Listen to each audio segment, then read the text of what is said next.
为什么饭店的清蒸鱼、白灼菜心那么好吃？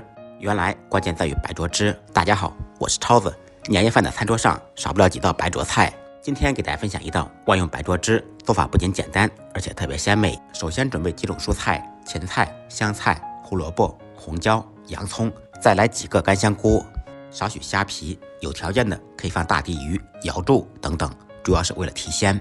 我们用这些蔬菜先煮一个蔬菜汁。准备好的各种蔬菜先用刀切碎，这样味道更容易煮出来。全部切好以后放入碗中，起锅加入1大瓢清水，放入切好的各种蔬菜、干香菇、虾皮等等。上夜版的还要放大地鱼和瑶柱。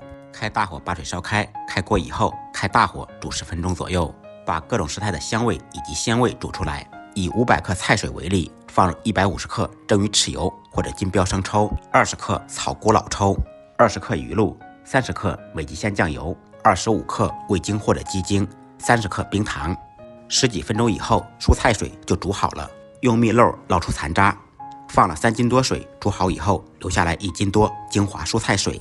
不用关火，倒入刚才调好的料汁，继续开大火把料汁烧开，烹出香味，使冰糖融化。冰糖熬化以后，关火晾凉，放到冰箱冷藏，随用随取。做白灼菜还离不开五彩丝。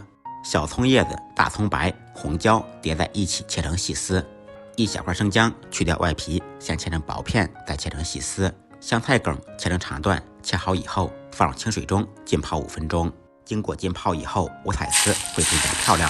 浇上热的葱油，刺出香味，倒入煮好的白灼汁。1碗万用白灼汁就做好了。清蒸鱼、白灼各种蔬菜，白灼鞋垫子都嗷嗷香，味道鲜美，用起来方便。学会以后，全家跨年式大厨。学会的朋友们点赞、收藏、转发，分享一下。再忙再累，记得按时吃饭。下期视频见，拜拜。